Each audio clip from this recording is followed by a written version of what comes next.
तो चलिए फ्रेंड्स, आज हम शुरू करेंगे अपनी क्लास 12th इंडियन इकोनॉमिक्स की बुक रीडिंग, जहाँ पे 8 चैप्टर हैं और हम आठों चैप्टर के ऊपर ऐसे ही प्रॉपर वीडियो बनाएंगे और आपको 8 वीडियोस में पूरी इंडियन इकोनॉमिक्स क्लास 12th की line by line NCERT book reading करवाई जाएगी। जहाँ पे आज हम शुरू करेंगे अपना चैप्टर नंबर 1, इसका नाम है Indian economy on the eve of independence, मतलब आज़ादी का टाइम पे या फिर अंग्रेजों के टाइम पे हमारा भारत कैसा था। तो चलिए शुरू करते हैं। तो देखिए, यहाँ पे लिखा हुआ सबसे पहले कि ये बात 1894 में ब्रिटिश के वायसराय विक्टर अलेक्जेंडर द्वारा बोली गई है और बोला गया है कि India is the pivot of our empire. बच्चों, पिवट का मतलब होता है बेस। जो इंडिया है हमारे साम्राज्य का बेस है कि अगर हम कोई और साम्राज्य खो देते अपनी डोमिनियन का, मतलब जहाँ पे हमने कंट्रोल कर रखा है, बहुत सारी कंट्रीज पर कंट्रोल था ब्रिटिशर्स का, कि अगर हम कोई और सी कंट्री खो देते तो हमें कोई फर्क नहीं पड़ता, हम सरवाइव कर जाते। लेकिन अगर हम इंडिया खो देते तो हमारे साम्राज्य का सूरज डूब जाता, मतलब ब्रिटिशर्स का पूरा एम्पायर खत्म हो जाता। तो ये कहना चाहता है कि ब्रिटिशर्स मेनली अपनी आवश्यकताओं के लिए, अपनी नीड्स के लिए इंडिया पर डिपेंड थे। इंडिया से उन्हें बहुत सारे रिसोर्सेस मिले, इंडिया था, तभी ब्रिटिशर्स का जो है सूरज चमक रहा था। अब बात करते हैं इंट्रो की। तो इंट्रो में बोला गया है कि इस बुक का जो प्राइमरी ऑब्जेक्टिव है, हमारी बुक इंडियन इकोनॉमिक डेवलपमेंट, कि जो इसका प्राइमरी ऑब्जेक्टिव है वो ये है कि इंडियन इकोनॉमी के बेसिक फीचर्स के बारे में आपको बताना। हमको पता करना है कि आज हमारी इंडियन इकोनॉमी कैसी है, इवन आज़ादी के बाद वर्तमान में ये कैसी है, बिकॉज चैप्टर नंबर 1 आज़ादी के बारे में ही बात कर रहा है। तो हमको जानना है आज़ादी के बाद हमारा देश कैसा है। इवन हमको ये भी जानना है कि हमारे देश का पास्ट क्या था, हमारे देश का प्रेजेंट कैसा है और हमारे देश का फ्यूचर कैसा होगा। जब आप इस बुक को पढ़ेंगे तो आप समझ पाएंगे इंडियन इकोनॉमी का पास्ट कैसा था, प्रेजेंट कैसा है और हमारा फ्यूचर कैसा होने वाला है। ठीक है, तो इस बुक में आपको जो है जानना है इंडिया के प्रेजेंट डे के स्ट्रक्चर के बारे में। और यहाँ बोला गया है कि भारत का जो वर्तमान का स्ट्रक्चर है is not just of current making, ऐसे नहीं कि आज बन गया कल बन गया। हमारा जो स्ट्रक्चर है भारत का, ये इतिहास में इसकी जड़ें काफ़ी गहराई तक फैली हुई है। मतलब सिंपल भाषा में कहना चाहूँ कि आज आप जो इंडिया देख रहे हो वो आज ऐसे ही बन के नहीं आया। हिस्ट्री में हमने बहुत स्ट्रगल किया है और बहुत सारे स्ट्रगल करने के बाद वर्तमान में आज भारत जो है आपके सामने बहुत ही डेवलप्ड है और बहुत ही बेहतरीन कंट्री बन चुका है। और इवन हम इस चैप्टर में जो मेनली बात करेंगे वो ब्रिटिश रूल की बात करेंगे कि अंग्रेजों के शासन के टाइम पे भारत कैसा था, जहाँ पर अंग्रेजों ने लगभग 2 सेंचुरी तक हमारे ऊपर राज किया। तो हमको जानना है कि उस समय हमारा भारत कैसा था।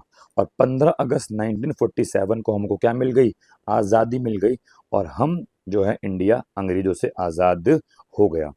ठीक है, अब जो मैं लाइन कहने जा रहा हूँ वो लाइन इंपॉर्टेंट है। वो लाइन ये है कि जो सोल पर्पस था किसका, अंग्रेजों का, ब्रिटिश कॉलोनियल रूल, इसका बच्चों मतलब है अंग्रेजों का शासन। तो जो अंग्रेजों का शासन था, जो उनका सोल पर्पस था वो ये था कि वो इंडिया को, वो भारत को एक ऐसा देश बनाना चाहते थे कि जहाँ पे भारत केवल और केवल, केवल और केवल रॉ मटेरियल, कच्चे माल को सप्लाई करे। वो इंडिया के लेवल को घटाकर, इंडिया के लेवल को रिड्यूस कर कर केवल और केवल इंडिया को रॉ मटेरियल का एक सप्लायर बनाना चाहते थे। वो भी किस लिए, तो for great Britain's own rapidly expanding modern industry के लिए। मतलब कहने का ये है कि जो भी ब्रिटेन में इंडस्ट्री स्थापित हो रही थी, यस, उस समय जो ब्रिटेन है अपने देश में इंडस्ट्री लगा रहा था और इंडस्ट्रीज के लिए ब्रिटेन को कच्चा माल चाहिए था। तो कच्चे माल के लिए उन्होंने इंडिया को चुना, बिकॉज इंडिया के पास बहुत अधिक मात्रा में रिसोर्सेज थे और वो इंडिया से कच्चा माल लेकर अपने ब्रिटेन में भेजते थे अपनी इंडस्ट्रीज के लिए। तो वो इंडिया को केवल और केवल कच्चे माल का एक्सपोर्टर बनाना चाहते थे। इसके बाद ये जो भी यहाँ लिखा हुआ है आपको इसको पढ़ने की कोई भी नीड नहीं है। चलिए, उसके बाद बात करते हैं कि आज़ादी के समय हमारे देश का डेवलपमेंट का लेवल क्या था। तो टॉपिक का नाम है low level of economic development under colonial rule. मतलब कहता है कि अंग्रेजों के टाइम पे हमारे देश का जो डेवलपमेंट लेवल था वो काफ़ी ज़्यादा लो था। क्या लिखा है देखते हैं कि India had an independent economy for advent of British rule. Advent का बच्चों मतलब होता है आना। तो अंग्रेजों के आने से पहले इंडिया एक स्वतंत्र और एक आज़ाद देश था। एग्रीकल्चर उस समय हमारा मेन सोर्स ऑफ लाइवलीहुड था। जीवन जीने के लिए हम सब एग्रीकल्चर खेती बाड़ी करते थे। ऐसा नहीं था कि हम केवल एग्रीकल्चर में थे। एग्रीकल्चर के अलावा अनेक प्रकार की वेरियस काइंड की मैन्युफैक्चरिंग एक्टिविटीज भी इंडिया में होती थी। इंडिया काफ़ी वेल नोन, काफ़ी जाना माना था अपनी हैंडीक्राफ्ट इंडस्ट्रीज के लिए। हम जैसे कि अब लाइन इंपॉर्टेंट है, हम अपने कॉटन वाले वर्क के लिए, सिल्क वाले काम के लिए, मेटल वाले काम के लिए, प्रीशियस स्टोन के लिए, हम इन सब के लिए काफ़ी जो है फेमस थे।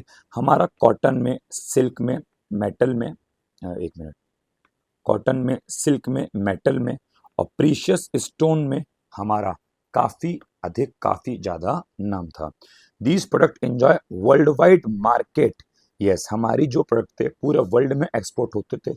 हमारी काफ़ी अच्छी वस्तु थी, हमारी काफ़ी रेपुटेशन थी पूरे वर्ल्ड में। क्यों? क्योंकि हम काफ़ी फाइन क्वालिटी का, काफ़ी अच्छी क्वालिटी के मटेरियल को यूज़ करते थे प्रोडक्शन करने में। जो हमारे क्राफ्टमैन थे, क्राफ्टमैन का मतलब शिल्पकार, जो हाथ से वस्तु बनाते थे, उनका काफ़ी हाई स्टैंडर्ड थे, मतलब उनके पास काफ़ी अच्छी स्किल थी। वो हाथों से काफ़ी अच्छी वस्तु बनाकर जो है बाहर एक्सपोर्ट करते थे। ठीक है। Seen in all import from India, या ऐसे बोल दूं, बाहर के देश जो है हमसे ये सारी वस्तु इंपोर्ट करते थे, मतलब हम बाहर के देशों को सारी वस्तुएं बेचते थे। ठीक है। आगे बोलता है the economic policies pursued by colonial government. जो अब बात आ गई अंग्रेजों की, यहाँ तक हमने देखा, ये जो हमने यहाँ पढ़ा, यहाँ तक हमने ये देखा कि अंग्रेजों से पहले इंडिया कैसा था, ये पूरा पैराग्राफ। अब हम ये जानने वाले हैं कि जब अंग्रेज आ गए तो क्या हो गया। तो अंग्रेज जब आए तो अंग्रेज बहुत सारी इकोनॉमिक पॉलिसी इंडिया में लेकर आए।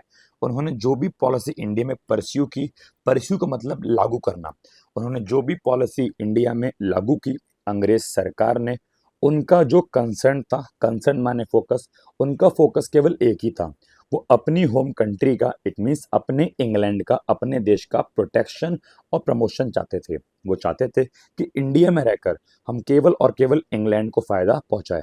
उन्हें इंडिया के डेवलपमेंट से कोई भी मतलब नहीं था।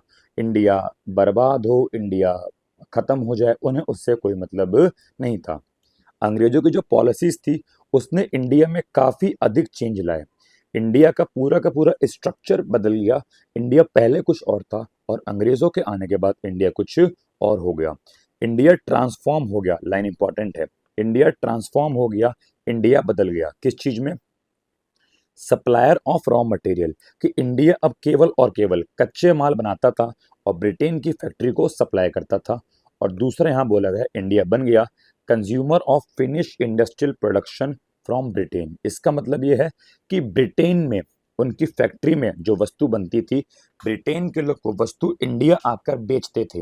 तो इंडिया अब ब्रिटेन की वस्तु का इंपोर्टर था। इट मीन्स हम ब्रिटेन की इंडस्ट्री में बनी हुई वस्तुएं परचेज करते थे और उन वस्तु को बनाने के लिए कच्चा माल इंडिया से ही जाता था, हम कच्चा माल एक्सपोर्ट करते थे। तो मैं सिंपल शब्द में कहूंगा इंडिया बन गया exporter of raw material and importer of finish goods.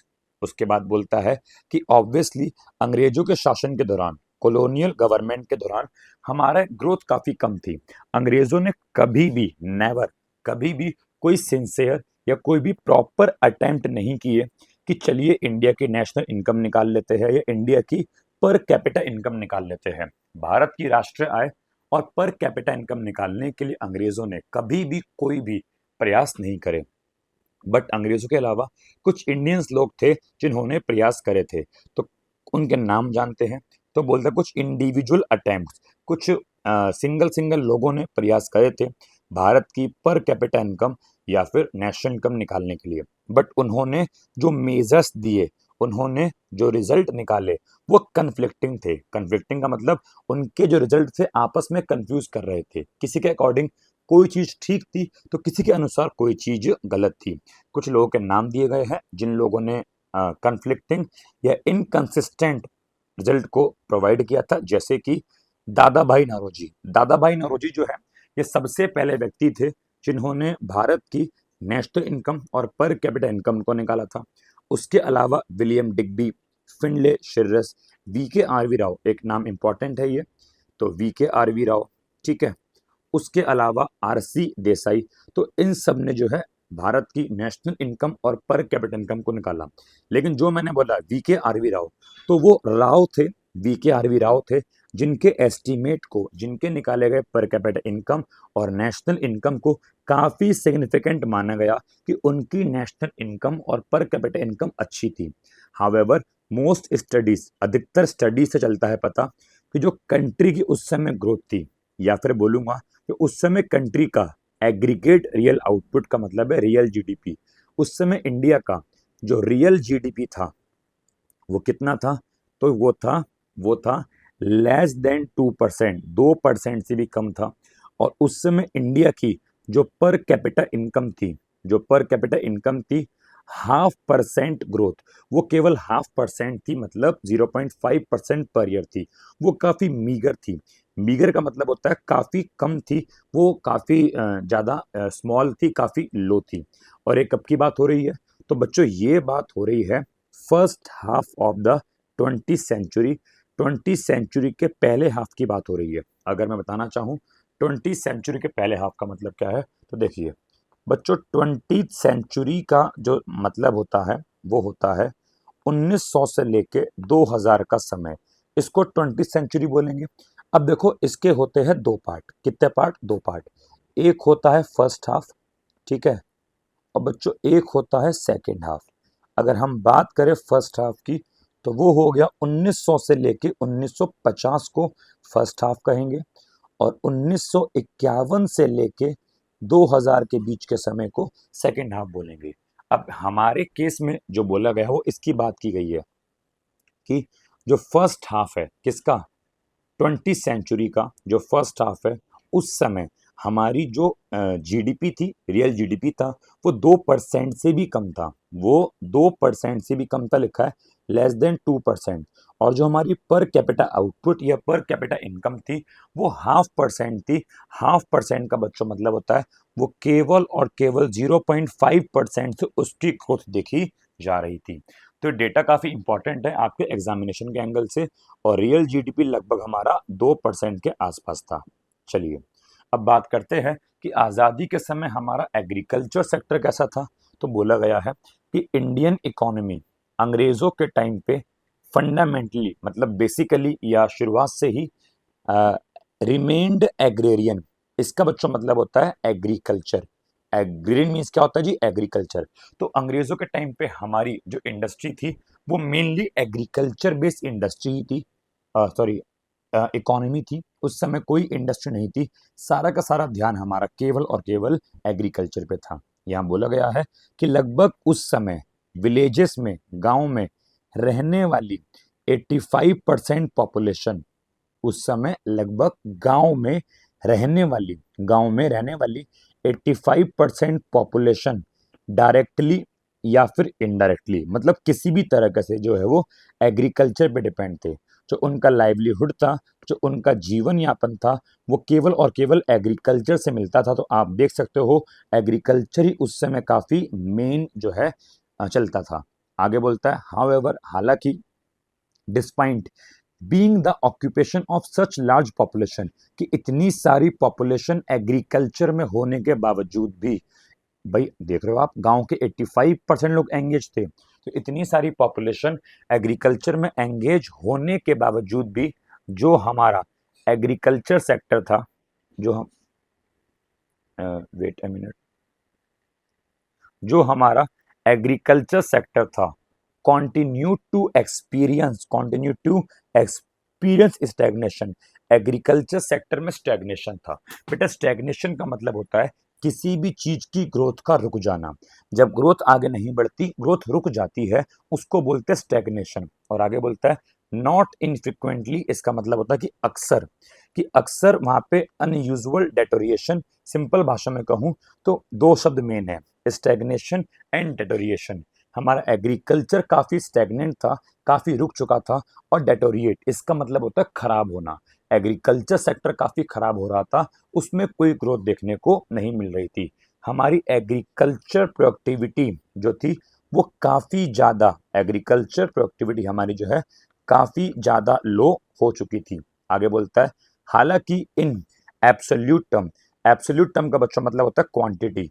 अगर हम क्वांटिटी में मेजर करें, अगर हम क्वांटिटी में मेजर करें तो हमको चलता है पता कि हमारा जो एग्रीकल्चर प्रोडक्शन था, समझना बात बहुत इंपॉर्टेंट है, हमारा जो एग्रीकल्चर प्रोडक्शन था वो तो भाई काफ़ी हाई था। The sector experience some growth, लिखा है ना कि एग्रीकल्चर सेक्टर में ग्रोथ देखने को मिली, एग्रीकल्चर प्रोडक्शन ज़्यादा था। अब भैया आप ऊपर कह रहे हो प्रोडक्टिविटी लो थी और प्रोडक्शन ज़्यादा था, इसका मतलब क्या है? देखो भाई, एग्रीकल्चर प्रोडक्शन ज़्यादा था इसका मतलब है हम ज़्यादा अनाज उगा रहे थे। प्रोडक्टिविटी कम थी इसका मतलब ये है अनाज उगा हम भले ही ज़्यादा रहे थे, लेकिन हम अपनी क्षमता के अनुसार, हमारी प्रोडक्टिविटी काफ़ी कम थी, हमारी स्पीड काफ़ी कम थी।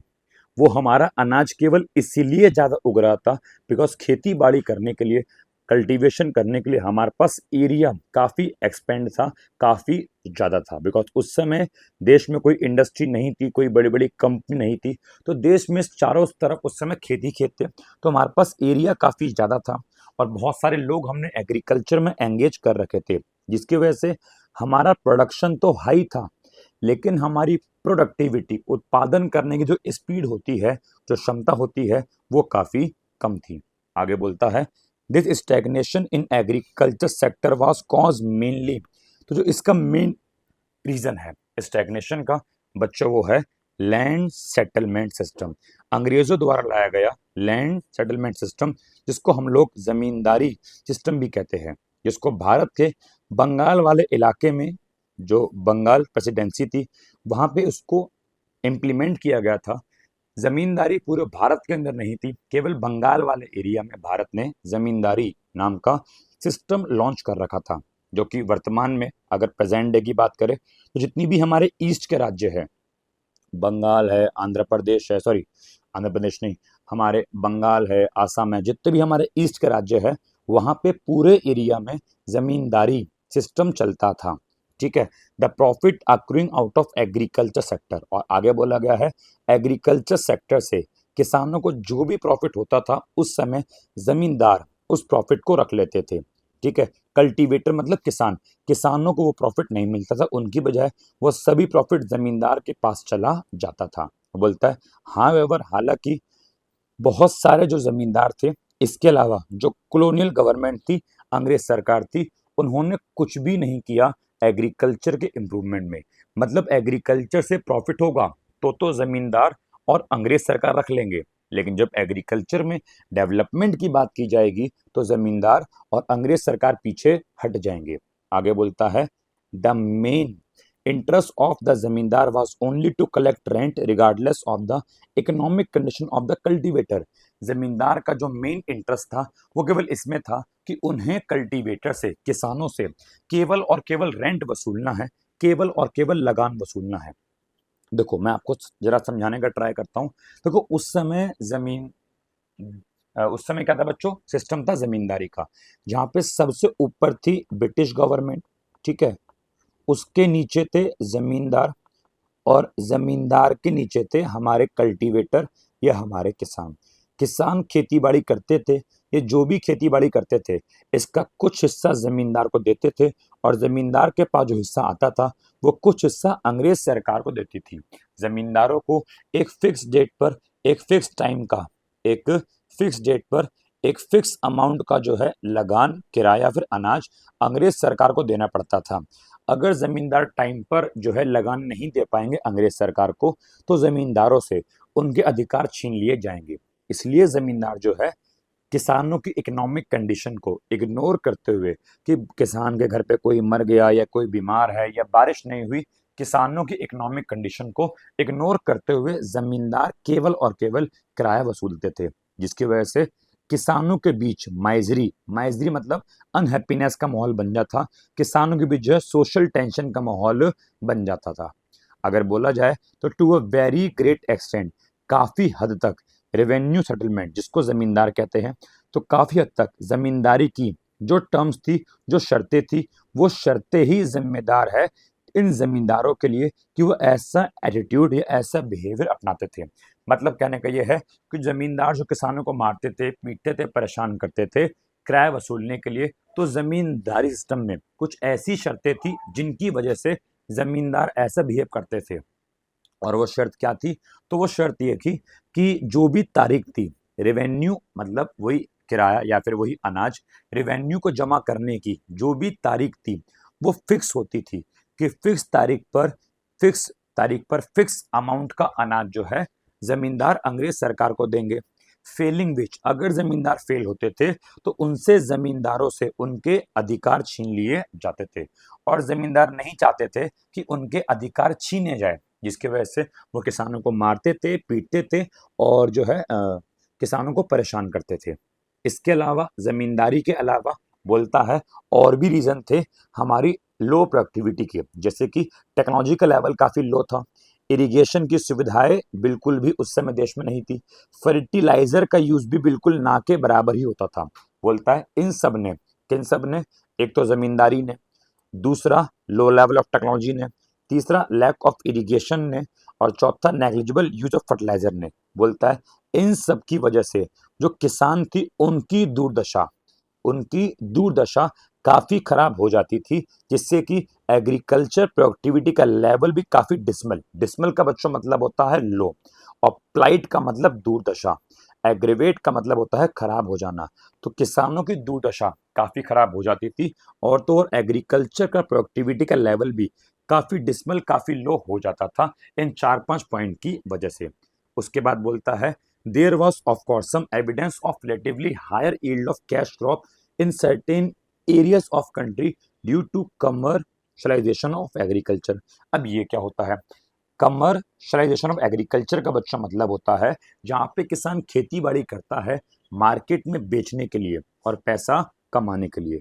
तो आगे बोला गया है यहाँ पे कि there was of course some evidence of relatively higher yield of cash crop. ये बोला गया है कि हमारे पास कुछ ऐसे सबूत है जिससे हमको चलता है पता कि उस समय कैश क्रॉप का जो प्रोडक्शन था, यील्ड माने प्रोडक्शन, जो कैश क्रॉप का प्रोडक्शन था वो काफी अधिक था। अब कैश क्रॉप क्या होती है? तो बच्चों फसलें दो प्रकार की होती है, एक होती है कैश क्रॉप, एक होती है फूड क्रॉप। कैश क्रॉप वो होती जिनको खाते नहीं है बल्कि मार्केट में बेचते हैं पैसा कमाने के लिए, जैसे कि कॉटन एक कैश क्रॉप है, जूट एक कैश क्रॉप है, इंडिगो नील एक कैश क्रॉप है। इनको बच्चों खाते नहीं है, इनको मार्केट में बेचते हैं पैसा कमाने के लिए। और दूसरी तरफ बच्चों होती है फूड क्रॉप। फूड क्रॉप वो होती है जिनको खाते हैं, जिनको मार्केट में बेचा नहीं जाता। तो बोलता है अंग्रेजों ने जबरदस्ती हमसे कैश क्रॉप उगवाई। क्यों उगवाई? बिकॉज अंग्रेजों को अपनी फैक्ट्री के लिए कॉटन की नीड थी, अंग्रेजों को फैक्ट्री के लिए जूट की नीड थी और इंडिगो की नीड थी। अंग्रेज चाहते थे कि उनके ब्रिटेन में जो इंडस्ट्रीज है उसे कच्चा माल लगातार मिलता रहे। तो अंग्रेजों ने जबरदस्ती इंडिया के किसानों को फोर्सफुली एग्रीकल्चर के कमर्शलाइजेशन में घुसेड़ा। मतलब कि उनसे बोला गया तुम कॉटन जूट इंडिगो उगाओ, तुम्हें इसका पैसा मिलेगा, ताकि ये जो कॉटन जूट इंडिगो है अंग्रेज अपनी ब्रिटेन की फैक्ट्री में यूज कर सके, जिसकी वजह से ही कैश क्रॉप का प्रोडक्शन उस समय काफी ज्यादा था और फूड क्रॉप का प्रोडक्शन उस समय काफी कम था। आगे बोला गया है लेकिन but this could hardly help farmer in improving their economic condition. अब यहाँ पे भले ही किसानों के साथ किसानों को कृषि का, एग्रीकल्चर का कमर्शलाइजेशन व्यापार करवाया गया, बट इस व्यापार से किसानों को कोई भी हेल्प देखने को नहीं मिली, किसानों की इकोनॉमिक कंडीशन में कोई सुधार नहीं आया। क्यों? बिकॉज अंग्रेज किसानों को कैश क्रॉप का, कॉटन का, जूट का, इंडिगो का काफी कम पैसा देते थे और उतने पैसों में किसान का गुजारा नहीं हो पाता था। आगे बोलता है instead of producing food crop now they were producing cash crop. वही वाली बात, अब अंग्रेज फूड क्रॉप नहीं उगा रहे थे, इवन हो यह रहा था अंग्रेज फूड क्रॉप ही उगाना चाहते थे, बट उनको फोर्सफुली जो है कैश क्रॉप के प्रोडक्शन में ही लगाया गया था। मार पीट कर जबरदस्ती उनसे कैश क्रॉप उगवाते थे ताकि ब्रिटेन की फैक्ट्रीज को कभी भी कच्चे माल की कमी ना पड़े। वही लिखा है ये जो कैश क्रॉप थी ब्रिटिश इंडस्ट्री द्वारा ही यूज की जाती थी ताकि उन्हें कभी भी कच्चे माल की कमी ना पड़े। इसके अलावा बोलता है despite some progress made in irrigation. हाँ ठीक है, मैं ये नहीं बोलूंगा अंग्रेजों ने इरिगेशन के लिए कुछ भी नहीं किया। सम प्रोग्रेस, इरिगेशन में अंग्रेजों ने कुछ तो प्रोग्रेस की थी, लेकिन ये प्रोग्रेस बहुत ज्यादा नहीं थी, ये प्रोग्रेस काफी कम थी। और इरिगेशन के अलावा भी जो हमारा एग्रीकल्चर था, हमें वहां पे काफी ज्यादा इन्वेस्टमेंट की नीड थी। हमारा एग्रीकल्चर स्टाफ, स्टाफ माने भूखा, हमारा एग्रीकल्चर इन्वेस्टमेंट का भूखा था। हमारे एग्रीकल्चर को पैसों की नीड थी, इन्वेस्टमेंट की नीड थी कि एग्रीकल्चर में कुछ पैसा खर्च किया जाए ताकि एग्रीकल्चर डेवलप हो सके। जैसे कि हमें टेरेसिंग की नीड थी। टेरेसिंग क्या होता है, आपने कभी देखा होगा, जब पहाड़ों पे खेती होती है तो पहाड़ों पे तो प्रॉपर खेत नहीं होते, तो पहाड़ों को ही काट काट कर खेतों को बनाया जाता है, उसको टेरेसिंग कहते हैं। अब जब पहाड़ों को काट कर खेत बनाए जाएंगे तो उसमें लगेगा पैसा, तो बोलता है कि टेरेसिंग में लगेगा पैसा। फ्लड कंट्रोल, बाढ़ ना आए तो बाढ़ से बचने के लिए कुछ अरेंजमेंट करना पड़ेगा, उसमें जाएगा पैसा। ड्रेनेज, ड्रेनेज का बच्चा मतलब होता है नाली, कि हमें खेतों के आसपास नाली बनवानी पड़ती है कि अगर कभी बारिश बहुत ज्यादा हो गई तो ज्यादा पानी भी सही नहीं है, तो नाली के माध्यम से एक्स्ट्रा पानी जो है वो निकल जाएगा। उसके बाद बोलता है डीसैलिनाइजेशन। इसका बच्चों मतलब होता है जब हमारी मिट्टी में नमक की मात्रा, सॉल्ट की मात्रा बढ़ जाती है, उसको बोलते हैं डीसैलिनाइजेशन। ये अक्सर तब होता है जब हमारा जो खेत होता है वो नदी के पास होता है, तो नदी का खारा पानी में जो नमक होता है वो नमक हमारे खेतों की मिट्टी में चला जाता है, और उससे हमारी मिट्टी में नमक की मात्रा बढ़ जाती है, और नमक की मात्रा बढ़ने से खेती बाड़ी अच्छे से नहीं हो पाती। तो नमक को रिमूव करना ही डीसैलिनाइजेशन कहलाता है, और नमक को रिमूव करवाने में काफी पैसा खर्च होता है, और इंडियन फार्मर्स के पास पैसा नहीं था कि वो टेरेसिंग, फ्लड कंट्रोल, ड्रेनेज या डीसैलिनाइजेशन पे खर्च कर सके। उसके अलावा नेक्स्ट पॉइंट बोलता है कि फार्मर का एक छोटा सा group, small section of farmer, मतलब यहाँ पे एक अमीर किसान की बात हो रही है। तो भारत में उस समय जो अमीर किसान थे काफी कम थे, तो इसलिए बोला स्मॉल सेक्शन। तो जो अमीर किसान थे जो काफी कम थे, उन्होंने अपने क्रॉपिंग पैटर्न को चेंज कर दिया। वो फूड क्रॉप से कमर्शियल क्रॉप पे आ गए। अब वो फूड क्रॉप नहीं उगाते थे, वो पैसों के लालच में आके कमर्शियल क्रॉप को उगाते थे। कौन? कुछ अमीर किसान, क्योंकि उनके पास भाई पैसा था इन्वेस्टमेंट करने के लिए, तो उनके पास पैसा होता था जिसकी वजह से वो अपनी खेती बाड़ी में इन्वेस्टमेंट करते थे और कमर्शियल क्रॉप को उगाते थे पैसा और कमाने के लिए। जबकि जो large section of tenants, small farmer and share cropper, लेकिन जो बहुत सारे गरीब किसान थे, टीनेंट्स का बच्चों मतलब होता है वो किसान जो दूसरों के खेत पे काम करते हैं। स्मॉल फार्म मतलब छोटे किसान, गरीब किसान, और शेयर क्रॉपर मतलब होता है वो किसान जो 4-5 लोग मिलकर एक खेत पर खेती करते हैं और पैसा आपस में बांट लेते हैं। इट मीन से सारे गरीब किसान की बात हो रही है। जो बहुत सारे गरीब किसान थे, बोला गया है कि उनके पास ना तो कोई रिसोर्स होते थे, मतलब ना तो कोई पैसा होता था, और ना ही कोई तकनीक होती थी कि वो जो है एग्रीकल्चर में इन्वेस्ट कर सके। तो बेचारे जो बहुत अधिक मात्रा में गरीब किसान थे वो तो कुछ कर नहीं पाते थे, लेकिन जो अमीर किसान थे, अब उन्होंने क्रॉपिंग पैटर्न चेंज कर दिया था और फूड क्रॉप से वो कमर्शियल क्रॉप पे आ रहे थे। समझ में आ गया? ये था हमारा सारा का सारा एग्रीकल्चर के बारे में। अब एग्रीकल्चर में हमने इतना पढ़ लिया। अब नेक्स्ट पॉइंट बच्चों आता है इंडस्ट्रियल सेक्टर, कि अंग्रेजों के टाइम पे हमारे देश का इंडस्ट्रियल सेक्टर कैसा था। आइए हम एक बार इसकी भी बात कर लेते हैं। तो यहाँ पे बोला गया है कि जैसे कि आपने एग्रीकल्चर सेक्टर में देखा, कुछ इसी प्रकार जो हमारा मैन्युफैक्चरिंग सेक्टर था या जो इंडस्ट्रियल सेक्टर था वो डेवलप नहीं था, वो अच्छा नहीं था। इंडिया एक अच्छा इंडस्ट्रियल सेक्टर डेवलप नहीं कर पाया अंग्रेजों के शासन के टाइम पे।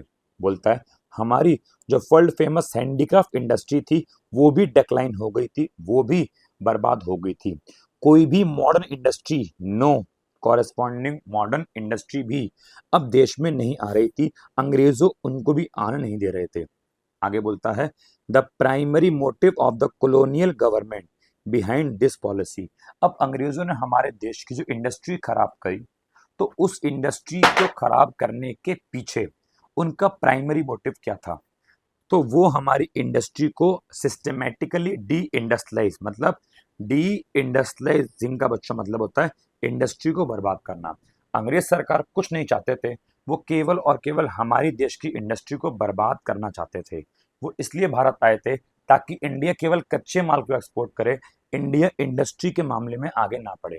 एग्जामिनेशन में सबसे ज्यादा पूछता है ये कि इंडस्ट्रियलाइजेशन करने के पीछे, मतलब इंडस्ट्री को बर्बाद करने के पीछे, इंडस्ट्रीज को खत्म करने के पीछे अंग्रेजों के टू फोल्ड मोटिव थे, अंग्रेजों के दो उद्देश्य थे। तो अगर मैं पूछूं अंग्रेजों के दो उद्देश्य क्या थे इंडस्ट्री खत्म करने के पीछे, तो सबसे पहला उद्देश्य था, अंग्रेज चाहते थे कि इंडिया केवल क्या बन जाए, इंडिया केवल बन जाए एक्सपोर्टर ऑफ रॉ मटेरियल, कि इंडिया केवल और केवल कच्चा माल बनाए और केवल कच्चे माल को ही इंडिया एक्सपोर्ट करे। और किसको एक्सपोर्ट करे, तो ब्रिटेन में जो इंडस्ट्री स्थापित हो रही थी उनको कच्चे माल की नीड थी, तो ब्रिटेन की इंडस्ट्रीज को इंडिया, ब्रिटेन की इंडस्ट्रीज को इंडिया कच्चा माल बेचे, अंग्रेज ये चाहते थे। और दूसरा उनका मोटिव था कि वो इंडिया को चाहते थे sprawling market for finished products of those industries so that their continued expansion could be ensured the maximum advantage of their home country Britain। तो इस लाइन का मतलब ये है, जो उनका सेकंड ऑब्जेक्टिव था वो बस ये था कि वो चाहते थे कि जो इंडिया है अंग्रेजों की फैक्ट्री में, इंडस्ट्रीज में जो फिनिश गुड्स बन रही है, इंडिया उसकी मार्केट बन जाए। मार्केट बनने का मतलब है इंडिया अंग्रेजों द्वारा बनाई गई वस्तुओं को परचेज करे और इंडिया अपने देश से कच्चा माल अंग्रेजों को बेचे। तो उनका पर्पस बस यही था, इंडिया कच्चे माल का एक्सपोर्टर बन जाए और हम जो वस्तु ब्रिटेन में बना रहे हैं हम उन वस्तु को इंडिया में लेके आएंगे और इंडिया के लोगों को हम उन वस्तु को बेचेंगे। वो इंडिया को एज ए मार्केट देख रहे थे कि यहाँ से हमको कच्चा माल भी मिलेगा और इसी मार्केट में हम अपनी देश की बनाई हुई वस्तुएं भी बेचेंगे, ताकि उनका एक्सपेंशन, उनका मतलब अंग्रेजों का एक्सपेंशन होता रहे, अंग्रेजों को लगातार फायदा मिलता रहे, जिसकी वजह से उन्होंने इंडिया की इंडस्ट्री बर्बाद कर दी और इंडिया को केवल क्या बना दिया, exporter of raw material and importer of finish goods. ठीक है, आगे बोलता है in the unfolding economic scenario. अगर हम और बात करें आगे की, the decline of indigenous handicraft industries created a not only massive unemployment in India but also a new demand in the Indian consumer market।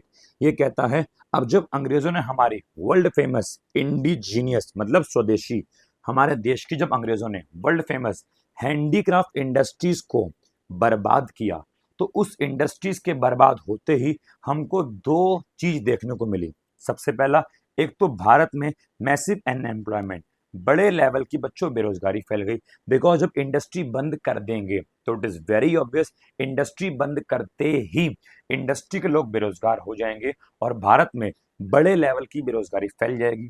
और सेकंड बात हमको देखने को मिली कि अब इंडिया में जो इंडियन कंज्यूमर थे अब वो अंग्रेजी वस्तु की डिमांड कर रहे थे। अब इंडिया के लोगों को लोकली मेड गुड्स, मतलब हमारे देश की जो गुड्स थी, पहली बात उसकी सप्लाई ही काफी कम हो चुकी थी, बिकॉज जब हमारे देश की इंडस्ट्रीज ही बंद कर दी, अब देश में इंडस्ट्री थी ही नहीं, तो लोकली मेड गुड्स मतलब हमारे देश की इंडस्ट्री की सप्लाई काफी कम हो गई थी, जिसकी वजह से अब जो हमारे देश के लोग थे वो ब्रिटेन की मैन्युफैक्चर गुड्स जो काफी सस्ती थी, बिकॉज उनके यहाँ वो जो वस्तु थी मशीन में बनती थी और बल्क में बनती थी, तो वो वस्तु काफी सस्ती थी और इंडिया के लोग अब उन अंग्रेजी वस्तु की तरफ अट्रैक्ट हो रहे थे। इंडिया में उन अंग्रेजी वस्तु का जो इम्पोर्ट है वो बढ़ रहा था, बिकॉज अब हमको अंग्रेजी वस्तु चाहिए थी, बिकॉज हमारे पास खरीदने के लिए, कपड़े पहनने के लिए या किसी भी चीज के लिए अब इंडियन गुड्स नहीं थी, जिससे अंग्रेजों का तो लगातार प्रॉफिट बढ़ा। और लेकिन इंडिया में दिक्कत क्या आई, अंग्रेजी वस्तु की मार्केट इंडिया में काफी बढ़ गई, क्योंकि भारत के लिए सही नहीं था। आगे बोलता है during the second half of 19th century, 19th century के सेकेंड हाफ की बात करें तो जरा बताइए किस समय की बात कर रहे हैं। तो आपको पता है 19th सेंचुरी का समय होता है 1800 से लेके 1900, और अगर बात कर रहा है सेकेंड हाफ की तो 1850 से लेके 1900 के समय के बीच की यहाँ बच्चों बात की जा रही है।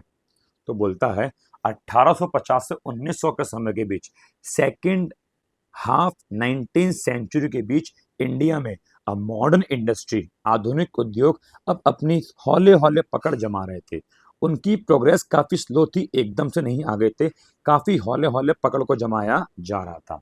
बोलता है शुरुआत में तो जो डेवलपमेंट था इंडस्ट्रीज़ का, वो केवल और केवल कॉटन टेक्सटाइल और जूट टेक्सटाइल मिल तक ही सीमित था। मतलब शुरुआत में केवल 2 ही बड़ी इंडस्ट्री थी, कॉटन के कपड़ों की और जूट के कपड़ों की। जो कॉटन टेक्सटाइल थी, वो तो जो है इंडियंस द्वारा, हिंदुस्तानियों द्वारा डोमिनेट या कंट्रोल की जाती थी, जो कि भारत के वेस्टर्न पार्ट में थी। वर्तमान में बात करें तो हम महाराष्ट्र और गुजरात की बात कर रहे हैं। तो महाराष्ट्र और गुजरात में क्या थी? कॉटन टेक्सटाइल थी। महाराष्ट्र और गुजरात में कॉटन टेक्सटाइल थी, जिसको इंडियंस द्वारा कंट्रोल किया जाता था। जबकि बात करें जो जूट मिल थी, वो डोमिनेट होती थी फॉरेनर्स द्वारा, मतलब अंग्रेजों द्वारा, जो कि बंगाल में स्थापित थी। तो बंगाल में क्या थी? जूट मिल, जो कि अंग्रेज उसको कंट्रोल करते थे। तो इनके अलावा और भी इंडस्ट्री आई, जैसे कि सब्सिक्वेंटली कि इसके बाद जो है आयरन एंड स्टील इंडस्ट्री की स्थापना हुई।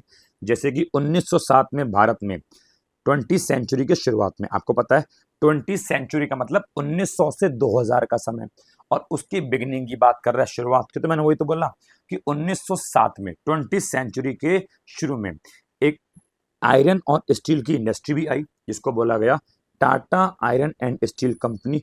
शॉर्ट में इसको हम लोग क्या बोलते हैं? टिस्को बोलते हैं, जो कि बिहार के जमशेदपुर में स्थापित है।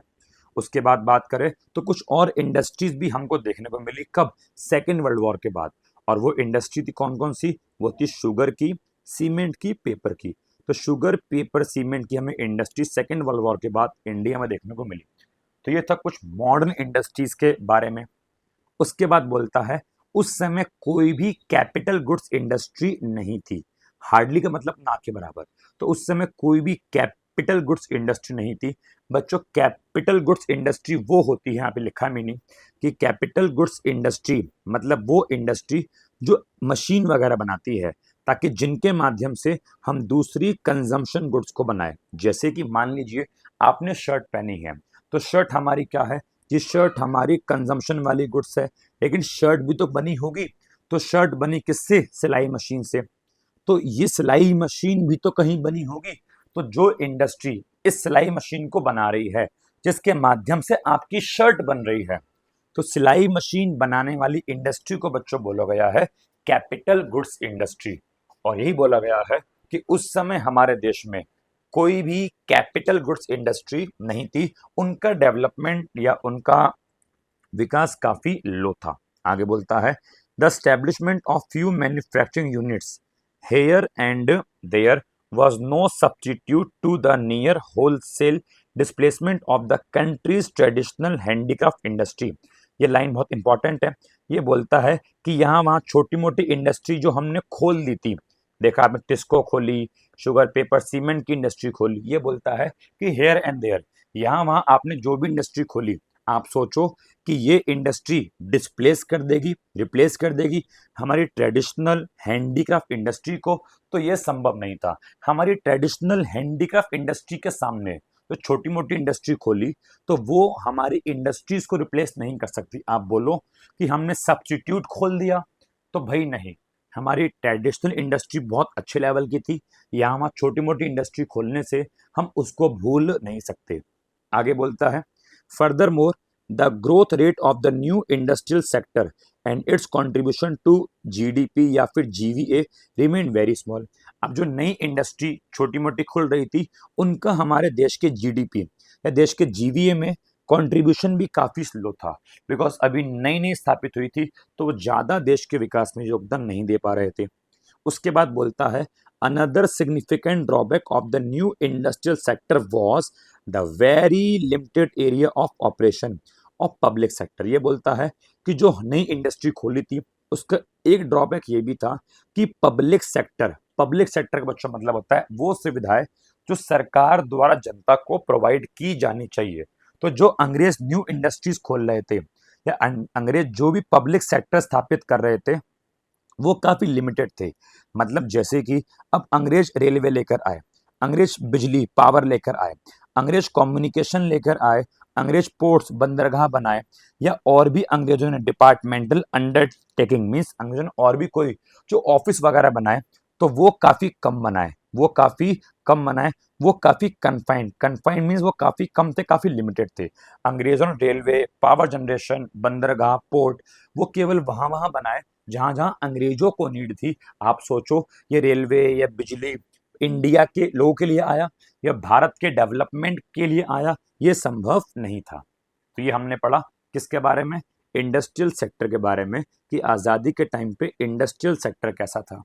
अब हम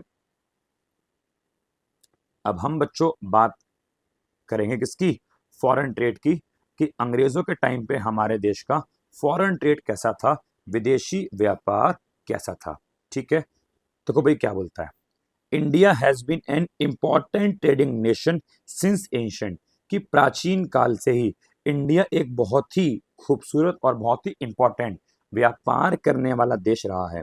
लेकिन अंग्रेजों की जो रेस्ट्रिक्टिव पॉलिसी थी, रेस्ट्रिक्टिव पॉलिसी का बच्चों मतलब होता है रोक टोक वाली पॉलिसी, अंग्रेजों की जो रोक टोक वाली पॉलिसी थी, तो उससे हमारे देश का जो प्रोडक्शन था, हमारे देश का जो ट्रेड था, व्यापार था, या टैरिफ, टैरिफ का बच्चों मतलब होता है टैक्स, तो अंग्रेजों की रोक टोक वाली पॉलिसी से हमारे देश के प्रोडक्शन पर, हमारे देश के ट्रेड व्यापार पर, हमारे देश के टैरिफ पर काफी ज्यादा एडवर्स इंपैक्ट पड़ा था, काफी ज्यादा बुरा प्रभाव पड़ा था। ये बोलता है अंग्रेजों की इन पॉलिसीज की वजह से हमारे इंडिया का जो फॉरेन ट्रेड था, तो हमारे फॉरेन ट्रेड का वॉल्यूम, स्ट्रक्चर, कॉम्पोजिशन, इस पर काफी एडवर्स इंपैक्ट पड़ा था। अब इसका मतलब क्या है, देखो बच्चों, फॉरेन ट्रेड के वॉल्यूम की बात करें तो वॉल्यूम का मतलब है हमने कितने अमाउंट का, कितने रुपए का विदेशी व्यापार किया दूसरे देश के साथ।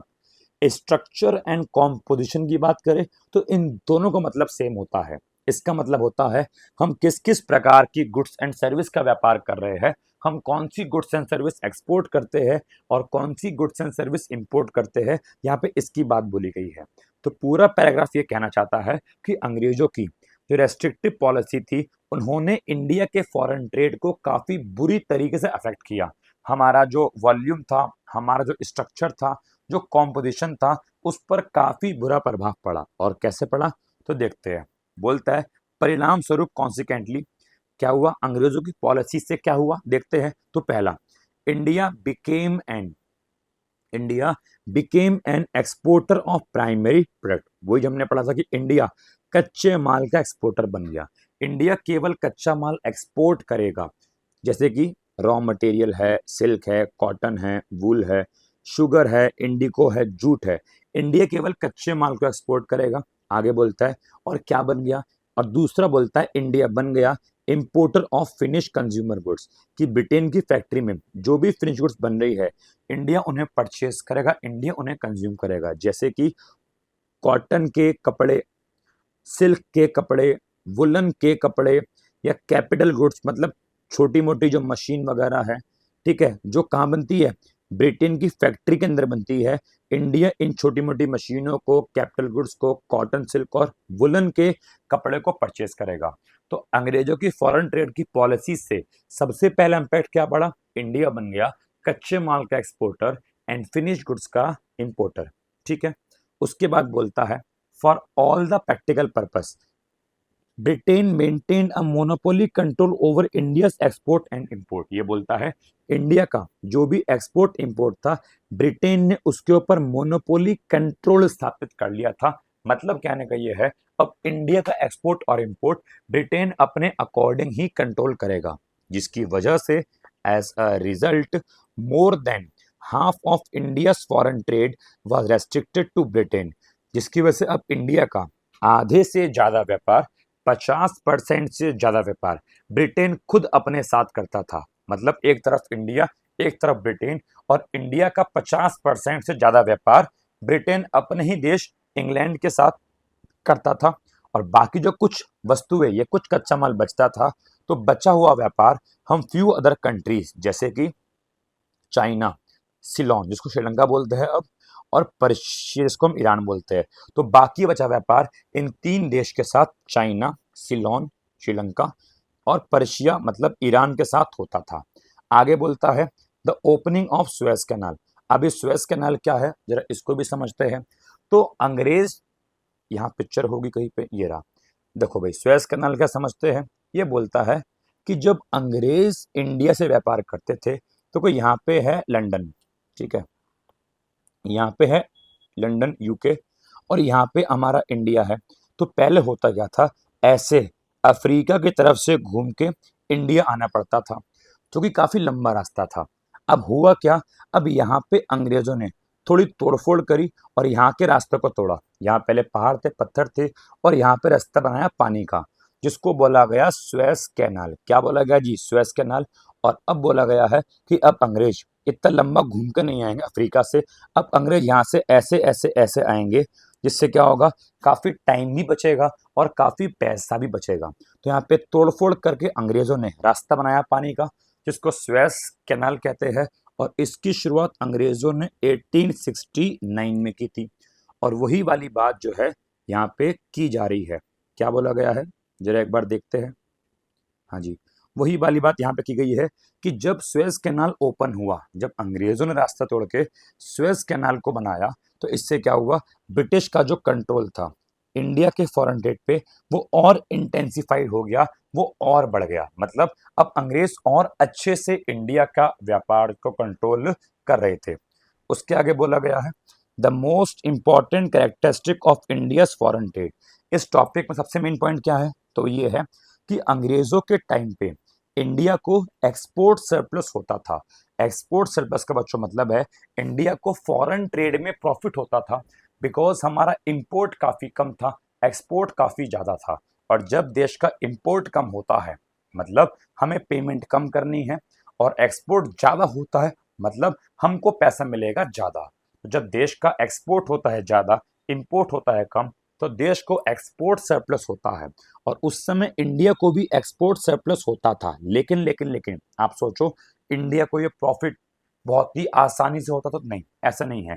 इंडिया इस एक्सपोर्ट सरप्लस के प्रॉफिट के लिए काफी ह्यूज कॉस्ट, काफी भारी कीमत चुकाता था। कैसे? जैसे कि इंडिया में आवश्यक वस्तुओं का, आवश्यक जैसे कि फूड ग्रेन है, क्लोथ्स, कपड़े है, ठीक है, कपड़े है, केरोसिन, मिट्टी का तेल है, बेटा इन सब की जो सप्लाई है वो काफी स्केयर हो जाती थी, काफी कम हो जाती थी। क्यों? बिकॉज आपको पता है अंग्रेजों ने इंडिया को जबरदस्ती फूड क्रॉप उगाने पर मजबूर किया था। तो इंडिया के अब मोस्टली किसान, सॉरी कैश क्रॉप, अंग्रेजों ने इंडिया के किसानों को जबरदस्ती कैश क्रॉप उगाने पर मजबूर किया था। इसका मतलब है अब इंडिया के मोस्टली किसान कैश क्रॉप उगाते थे, कॉटन, जूट, इंडिगो, जिसकी वजह से अब देश में फूड क्रॉप काफी कम उगता था। देश में इंडस्ट्री नहीं थी, देश में कपड़े भी काफी कम थे, मिट्टी का तेल या आवश्यक चीजें देश में काफी कम थी, बिकॉज मोस्टली पीपल अब कैश क्रॉप उगाते थे, उसको बाहर बेचते थे। तो कैश क्रॉप उगा के बाहर बेचने से प्रॉफिट तो हुआ, एक्सपोर्ट सरप्लस तो हुआ, लेकिन इंडिया में जो फूड क्रॉप थी, जो खाने का अनाज था, जो कपड़े थे, जो मिट्टी का तेल था, उसकी काफी कमी हो गई। तो वही यहाँ बोला गया कि इंडिया को एक्सपोर्ट सरप्लस तो हुआ, बट उसके बदले इंडिया ने काफी भारी कीमत जो है चुकाई। इसके अलावा कहता है जो एक्सपोर्ट सरप्लस हुआ, हमें उसके बदले भी पेमेंट मिलनी चाहिए। अगर मैं व्यापार कर रहा हूं, अगर मैं अपने देश का फूड क्रॉप उगा के दूसरे देश को बेच रहा हूं, तो मुझे बदले में पैसा मिलना चाहिए, मुझे बदले में पेमेंट मिलनी चाहिए। लेकिन एक्सपोर्ट सरप्लस के बदले हमें कोई भी गोल्ड, सिल्वर, मतलब कोई भी पैसा नहीं मिलता था। यहाँ पे गोल्ड और सिल्वर का बच्चों मतलब मनी से है, बिकॉज उस टाइम पे हम व्यापार करने के लिए गोल्ड और सिल्वर के कॉइन्स का ही यूज करते थे। तो एक्सपोर्ट सरप्लस के बदले हमें कोई भी पेमेंट नहीं मिलती थी, बल्कि इसके अलावा जो भी एक्सपोर्ट सरप्लस होता था उसका यूज अंग्रेज करते थे तीन जगह। कहाँ कहाँ पे? सबसे पहला, अंग्रेजों ने अपने जो भी ऑफिस सेटअप कर रखे थे, तो उन ऑफिस को चलाने में जो भी खर्चा होता था वो हमारे ही एक्सपोर्ट सरप्लस से, हमारे ही एक्सपोर्ट सरप्लस से पे किया जाता था। उसके अलावा अंग्रेज जो भी युद्ध, जो भी वॉर लड़ते थे, तो वॉर में जो भी खर्चा होता था, बेटा वो खर्चा भी हमारे ही एक्सपोर्ट सरप्लस से पे करते थे। और इसके अलावा अंग्रेज जो भी इनविजिबल आइटम को इंपोर्ट करते थे, इनविजिबल आइटम का बच्चा मतलब होता है सर्विसेज। अंग्रेज इंग्लैंड से जो भी सर्विस, शिपिंग सर्विस या जो भी सर्विस मंगाते थे, तो उस सर्विस की पेमेंट भी अंग्रेज हमारे ही एक्सपोर्ट सरप्लस से करते थे। तो सिंपल सिंपल बोल सकते हैं कि हमने जो भी इंडियन वेल्थ कमाई थी वो सारी ड्रेन हो गई, वो सारी बह गई। मतलब उस इंडियन वेल्थ का हमको 1 रुपये का भी बेनिफिट नहीं हुआ। ये ड्रेन ऑफ इंडियन वेल्थ के नाम का कंसेप्ट बच्चों दादा भाई नौरोजी ने दिया था। एनसीईआरटी में लिखा नहीं है, बट मैं आपको बता रहा हूँ, ड्रेन ऑफ इंडियन वेल्थ के कंसेप्ट को दादा भाई नौरोजी द्वारा ही दिया गया था। तो यहाँ पे हमने जाना कि आजादी के टाइम पे हमारा फॉरेन ट्रेड सेक्टर, विदेशी व्यापार कैसा था। ठीक है, अब हम जानेंगे हमारे देश का डेमोग्राफिक स्ट्रक्चर कैसा था, हमारे देश की डेमोग्राफिक कंडीशन कैसी थी। तो चलिए पढ़ते हैं इसके बारे में। तो बोलता है, various detail about the population of British India were first collected through a census in 1881। Census का बच्चों मतलब होता है जनगणना, मतलब देश में लोगों की काउंटिंग करना। तो बोलता है भारत का जो सबसे पहली जनगणना हुई थी, जो सबसे पहली सेंसस हुई थी, वो अंग्रेजों द्वारा 1881 में हुई थी, जहां पे हमें पॉपुलेशन के बारे में बहुत सारी डिटेल पता चली थी। आगे बोलता है, दो suffering from certain limitation, but कुछ कमियों के बाद, it revealed the unevenness in India's population growth. But unevenness का मतलब होता है कि कहीं किसी एरिया में पॉपुलेशन ग्रोथ का काफी ज्यादा होना और किसी एरिया में पॉपुलेशन ग्रोथ का काफी कम होना, मतलब ग्रोथ इवन नहीं थी, अनइवन थी। तो बोलता है 1881 में जब जनसंख्या की गई, जब सेंसस किया गया, तो चला पता कि पॉपुलेशन में अनइवननेस थी, कहीं पर ग्रोथ काफी ज्यादा थी और कहीं पर ग्रोथ काफी कम थी। सब्सिक्वेंटली इसके बाद हमने और क्या ऑब्जर्व किया, तो उसके बाद से हर 10 साल में, एवरी 10 ईयर में भारत में सेंसस मतलब जनगणना होती है। और जब हम जनगणना 1921 में की, तो 1921 में जब जनगणना हुई, हर 10 साल के बाद होती है, तो 1881 के बाद 1891 में हुई, फिर 1901 में हुई, फिर 1911 में हुई और फिर 1901 में हुई। तो 1901 में जब जनगणना हुई, तो हमें चला पता कि इंडिया 1901 से पहले, इंडिया 1901 से पहले डेमोग्राफिक ट्रांजिशन की अपनी फर्स्ट स्टेज में था। अब ये डेमोग्राफिक ट्रांजिशन क्या है, तो बच्चों पॉपुलेशन के ऊपर एक प्रिंसिपल है, एक थ्योरी है, जिसको आपको डिटेल में नहीं पढ़ना, बस मैं कहना चाहूंगा पॉपुलेशन के ऊपर एक थ्योरी है, एक प्रिंसिपल है, जिसको हम लोग बोलते हैं डेमोग्राफिक ट्रांजिशन। इस प्रिंसिपल के अंदर होती है 4 stage, first stage, second stage, third stage और फोर्थ स्टेज। ये बोलता है इंडिया डेमोग्राफिक ट्रांजिशन की अपनी पहली स्टेज से दूसरी स्टेज में एंटर कर चुका था। कब? 1921 में। तो क्या बोला गया है कि 1921 से पहले इंडिया डेमोग्राफिक ट्रांजिशन की फर्स्ट स्टेज में था, लेकिन आफ्टर 1921 इंडिया सेकंड स्टेज में आ गया अपने डेमोग्राफिक ट्रांजिशन की। ठीक है, लेकिन बोलता है हावेवर, हालांकि neither the total population of India nor the rate of population growth at this stage was very high. हालांकि सेकंड स्टेज में वो क्या होता है मैं आपको बताऊं, सेकंड स्टेज में ये होता है पॉपुलेशन ग्रोथ रेट ना काफी हाई होती है, लेकिन इंडिया के केस में हमें कुछ उल्टा देखने को मिला कि हाई थी, मैं ये नहीं बोल रहा हाई नहीं थी, लेकिन लेकिन लेकिन क्या लिखा है, वेरी हाई नहीं थी, नॉर की पॉपुलेशन ग्रोथ रेट हाई तो थी, लेकिन बोलूं वेरी हाई, तो population growth rate very high नहीं थी, ना टोटल पॉपुलेशन ज्यादा हाई थी और ना ही पॉपुलेशन ग्रोथ रेट ज्यादा हाई थी। ठीक है, हाई थी बट बहुत ज्यादा हाई नहीं थी। उसके बाद बोलता है बहुत सारे सोशल डेवलपमेंट इंडिकेटर की भी डिस्कस किया गया है इस बुक के अंदर, जैसे कि बताया गया है। तो सोशल डेवलपमेंट इंडिकेटर का बच्चों मतलब है कि वो इंडिकेटर जो देश की पॉपुलेशन से संबंधित है, जैसे कि क्या बताया गया है कि लिटरेसी रेट ओवरऑल, पूरे देश की लिटरेसी रेट वो थी 16% से भी काफी कम थी, जबकि जो फीमेल की, केवल महिलाओं की बात करें तो वो काफी नेग्लिजिबल थी, लगभग 7% के आसपास थी। उसके बाद बोलता है जो पब्लिक हेल्थ फैसिलिटीज, जो अस्पताल वगैरह की सुविधा थी, वो अनअवेलेबल थी, वो ज्यादा, चंक मतलब होता है ग्रुप, वो ज्यादा लोगों के समूह के लिए अवेलेबल नहीं थी। और अगर कहीं पर हेल्थ केयर सुविधा अवेलेबल भी थी तो वो काफी अपर्याप्त होती थी, वहां पे लोग बहुत ज्यादा होते थे और अस्पताल केवल 1-2 होते थे, तो सबको सुविधाएं प्राप्त नहीं हो पाती थी, जिसकी वजह से वाटर एंड एयरबॉर्न डिजीज, इसका मतलब होता है बच्चा वो बीमारियां जो गंदे पानी या दूषित हवा पॉल्यूटेड हवा की वजह से हो जाती है। तो बोलता है ज़्यादा अच्छी हेल्थ केयर सुविधा ना होने की वजह से वाटर और एयरबॉर्न डिजीज पर रैम्पेंट, रैम्पेंट का बच्चों मतलब होता है वो काफ़ी हाई थी, वो इतनी हाई थी कि लोगों को took a huge toll on life का मतलब है कि लोगों के सर पे मौत का खतरा या लाइफ का खतरा हमेशा बना रहता था कि कब कोई बंदा बीमार पड़ जाए और हेल्थ केयर फैसिलिटी नहीं है, कब कोई कौन बंदा मर जाए। तो मौत का जो साया था वो उन पर हमेशा मंडराए रहता था।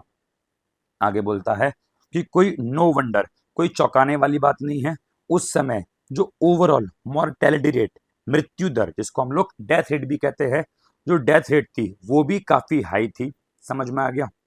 इन पॉइंट और उसी प्रकार जो इन्फेंट मॉर्टेलिटी रेट थी, शिशु मृत्यु दर, इसका बच्चों मतलब होता है वो बेबीज जो 1 ईयर की एज भी कंप्लीट नहीं कर पाते, आज पैदा हुए और 1 साल से पहले ही मर गए, उसको बोलते हैं इन्फेंट मॉर्टेलिटी रेट, जो कि क्वाइट अलार्मिंग का मतलब वो भी काफी ज्यादा थी। कितनी थी? लगभग 218 पर थाउजेंड, कि अगर 1000 बच्चों ने जन्म लिया तो लगभग 218 बच्चे मर जाएंगे 1 साल से पहले। ठीक है। इन कॉन्ट्रास्ट टू अगर प्रेजेंट की बात करें तो प्रेजेंट में इन्फेंट मॉर्टेलिटी रेट केवल 28 पर थाउजेंड है। अब वर्तमान में अगर 1000 बच्चे पैदा होते हैं तो केवल 28 बच्चे मरते हैं, लेकिन उस समय तो काफी अधिक थे, 218 थे। इसके अलावा बात करें थर्ड अगले पॉइंट की, तो लाइफ एक्सपेक्टेंसी, इसका बच्चों मतलब होता है कौन व्यक्ति कितने साल तक जीवन जिएगा। मतलब एक व्यक्ति एक देश में एवरेजली कितने साल तक जीवित रहेगा, उसको बोलते हैं लाइफ एक्सपेक्टेंसी। तो लाइफ एक्सपेक्टेंसी भी उस समय काफी लो थी, लगभग 32 साल थी। मतलब कहने का ये है उस समय लोग केवल 32 साल के आसपास तक का जीवन जी पाते थे। 32 साल के बाद वो मर जाते थे, उनके मरने के चांस ज्यादा हो जाते थे। जबकि वर्तमान में कितना है ये? 69 ईयर। वर्तमान में लोग 69 ईयर्स तक जीवन जी लेते हैं। आगे बोलता है कि हमारे पास गरीबी की बात करें तो गरीबी का हमारे पास कोई रिलायबल डेटा नहीं है।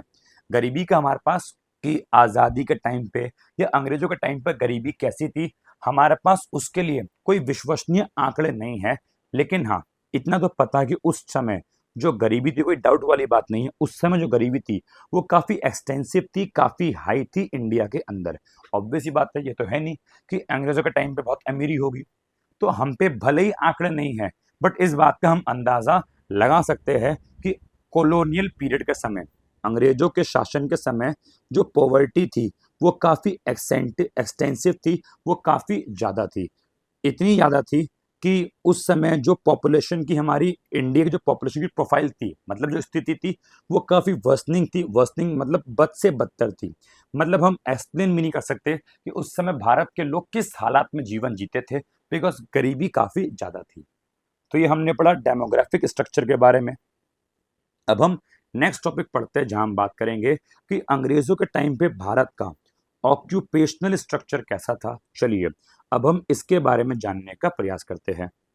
तो यहाँ बोला गया है कि ड्यूरिंग द कॉलोनियल पीरियड, अरे हाँ, ड्यूरिंग द कॉलोनियल पीरियड, अंग्रेजों के शासन के दौरान ऑक्यूपेशनल स्ट्रक्चर, वैसे ऑक्यूपेशनल स्ट्रक्चर का बच्चा मतलब होता है कि कितने वर्कर काम कर रहे हैं और किस किस सेक्टर में जो है, किस किस इंडस्ट्री में काम कर रहे हैं। जैसे कि प्राइमरी सेक्टर में कितने काम कर रहे हैं, सेकेंडरी में कितने काम कर रहे हैं, टर्शरी में कितने काम कर रहे हैं। तो हम जानने वाले हैं कि आज़ादी के टाइम पे जॉब या एम्प्लॉयमेंट का स्ट्रक्चर कैसा था। तो बोलता है वहां पे हमें थोड़ा सा ही केवल चेंज देखने को मिला, और वो क्या था?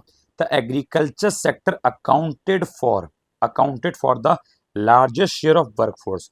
वर्कफोर्स का बच्चों मतलब होता है एम्प्लॉयड पीपल, वो लोग जो जॉब करते हैं या जो लोग काम करते हैं। तो यहाँ बोला गया है कि एग्रीकल्चर सेक्टर में सबसे ज्यादा लोग जो है काम करते थे। लगभग 70 से 75% वर्किंग पॉपुलेशन या वर्कफोर्स जो है एग्रीकल्चर सेक्टर में लगे हुए थे। बात करें मैन्युफैक्चरिंग की, तो मैन्युफैक्चरिंग सेक्टर में और सर्विस सेक्टर में केवल 10 मैन्युफैक्चरिंग में और 15 से 20% सर्विस सेक्टर में एंगेज थे। तो आप देख पा रहे हैं कि एग्रीकल्चर में सबसे ज्यादा थे, सबसे कम इंडस्ट्री में थे, और सर्विस सेक्टर में केवल 15 से 20% लोग थे। उसके आगे बोलता है कि दूसरी चौंका देने वाली बात यह निकल के आती है कि उस समय रीजनल वेरिएशंस इसका बच्चों मतलब होता है क्षेत्रीय असमानता है। जब राज्य सेम लेवल से डेवलप नहीं होते, कोई राज्य डेवलप जल्दी हो रहा है, कोई देरी से हो रहा है, किसी राज्य में कुछ और, किसी राज्य में कुछ और हो रहा है, तो इसको बोलते हैं रीजनल वेरिएशंस, क्षेत्रीय असमानता है। और अंग्रेजों के टाइम पे क्षेत्रीय असमानताएं बढ़ रही थी। जैसे कि बोला गया है कि parts of the then Madras presidency, तो उस समय जो मद्रास प्रेसिडेंसी था, वर्तमान में बात करें तो वर्तमान में कौन कौन से राज्य आते हैं मद्रास के अंदर, तो वर्तमान में आते हैं तमिलनाडु, आंध्र प्रदेश, केरला, कर्नाटका। तो बोलता है उस समय मद्रास के अंदर, बॉम्बे के अंदर, बंगाल के अंदर, इन राज्यों में हमने पाया कि एग्रीकल्चर सेक्टर में जो लोग लगे हुए हैं वो घट रहे हैं, उनकी डिपेंडेंसी एग्रीकल्चर में कम हो रही है। तो मतलब इन राज्यों में, अंडरलाइन करता हूं मैं एक बार, मद्रास के कौन कौन से राज्य, तमिलनाडु, आंध्र प्रदेश, ठीक है, केरला, कर्नाटका। इसके अलावा बॉम्बे और बंगाल, इनकी बात करें तो एग्रीकल्चर सेक्टर में जो वर्कफोर्स है वो कम हो रहा था, जबकि दूसरी ओर मैन्युफैक्चरिंग सेक्टर और सर्विस सेक्टर इन राज्यों में इंक्रीज हो रहा था। इन राज्यों में लोग एग्रीकल्चर में कम थे और इन राज्यों में लोग मैन्युफैक्चरिंग और सर्विस सेक्टर में काफी ज्यादा थे। तो आपने देखा इन 6 राज्यों में एग्रीकल्चर में कम थे, मैन्युफैक्चरिंग और इंडस्ट्री में अधिक थे। जबकि कुछ और राज्य की बात करें जैसे कि उड़ीसा, राजस्थान और पंजाब की बात करें तो यहाँ पे उल्टा था। यहाँ पे लोग एग्रीकल्चर सेक्टर में काफी ज्यादा थे और यहाँ पे लोग इंडस्ट्री और सर्विस में काफी कम थे। तो उड़ीसा, राजस्थान और पंजाब में एग्रीकल्चर सेक्टर में जो वर्कफोर्स था वो काफी अधिक देखने को मिला। तो यहाँ पे हम लोगों ने पढ़ा कि हमारे देश का ऑक्यूपेशनल स्ट्रक्चर कैसा था, ये भी कंप्लीट हो गया। अब हम बात करते हैं कि आजादी के समय अंग्रेजों के टाइम पे हमारे देश का इंफ्रास्ट्रक्चर कैसा था, हमारे देश के इंफ्रास्ट्रक्चर वाले हालात कैसे थे। आइए इसको भी समझने का ट्राई करते हैं।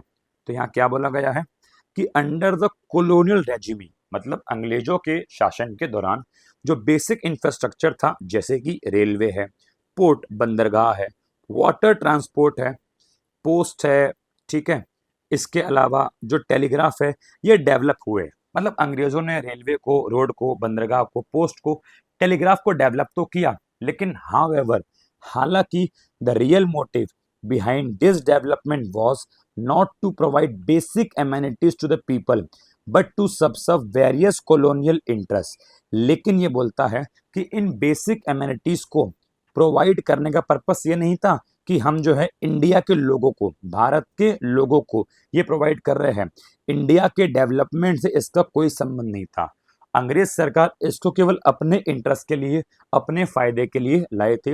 इंफ्रास्ट्रक्चर का डेवलपमेंट उन्होंने अपने ही बेनिफिट के लिए किया था, ठीक है। जैसे कि क्या बोला है कि रोड्स, जो सड़क बनवाई गई थी, तो roads constructed in India prior to the advent of the British rule were not fit for modern transport, कि अंग्रेजों के आने से पहले जो सड़कें थी वो अंग्रेजों के आधुनिक ट्रांसपोर्ट के लिए फिट नहीं थी। तो अंग्रेजों ने क्या करा, रोड को बिल्ड किया, रोड को बनवाया। और रोड को बनवाने का जो उनका पर्पस था वो क्या था, सबसे पहला कि अंग्रेजों की आर्मी इंडिया में यहाँ वहाँ मूव कर सके, यहाँ वहाँ घूम सके, कि अंग्रेजों की आर्मी को गाड़ियों में यहाँ वहाँ घूमना है तो रोड अगर सही होगी, अच्छी होगी, तो आराम से घूम पाएंगे। और दूसरा पर्पस था कि कच्चे माल को, अगर पक्की सड़क होगी तो कच्चे माल को बड़ी आसानी से पास के रेलवे स्टेशन तक या पास के बंदरगाह तक भेजा जा सकेगा, ताकि उसको इंग्लैंड में हम भेज सके या दूसरी लुक्रेटिव, मतलब दूसरी अट्रैक्टिव फॉरेन डेस्टिनेशन या दूसरे देश में भेज सके। तो रोड को बनाने के पीछे 2 ऑब्जेक्टिव थे।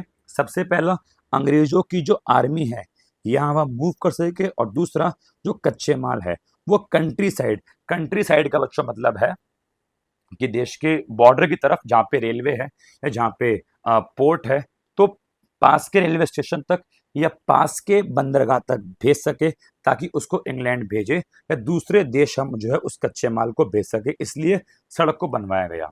आगे बोलता है there always remain an acute shortage of all weather road to reach out the rural areas during the rainy season. क्योंकि क्या था, अंग्रेजों के आने से पहले हमेशा जो है सड़कों की कमी रहती थी, ठीक है।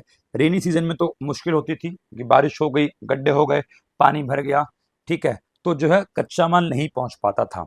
तो इसलिए अंग्रेजों ने सड़क को बनवाया ताकि अब सड़कों की जो शॉर्टेज ना रहे और आसानी से रेनी सीजन के अंदर भी रूरल एरिया से सड़कों के माध्यम से कच्चा माल स्टेशन तक या बंदरगाह तक पहुंच जाए।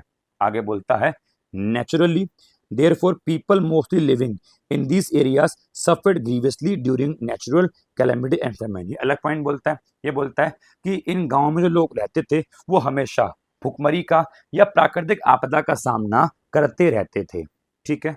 चलिए उसके बाद आगे बोला गया है द ब्रिटिश, अब बात होगी रेलवे की, टॉपिक इंपॉर्टेंट है। क्या बोला गया है, the Britishers introduce the railways in India in 1850।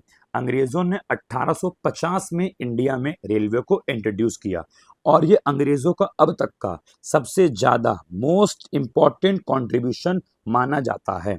आगे बोलता है the railway affected the structure of the Indian economy in two important ways. Railway ने इंडिया के स्ट्रक्चर को दो तरीके से प्रभावित किया। सबसे पहला बोलता है it enabled people to undertake long distance travel and thereby break geographical and cultural barriers. बोलता है कि रेलवे के आने से अब लंबी दूरी तय करना काफी आसान हो गया था, लोगों की भौगोलिक बाधाएं टूटी, जो लिमिटेशन थी हम यहाँ से दूर नहीं जा सकते, अब वो लिमिटेशन टूटी, अब लोग यहाँ से दूर तक जा पा रहे थे और सांस्कृतिक बाधाएं टूटी।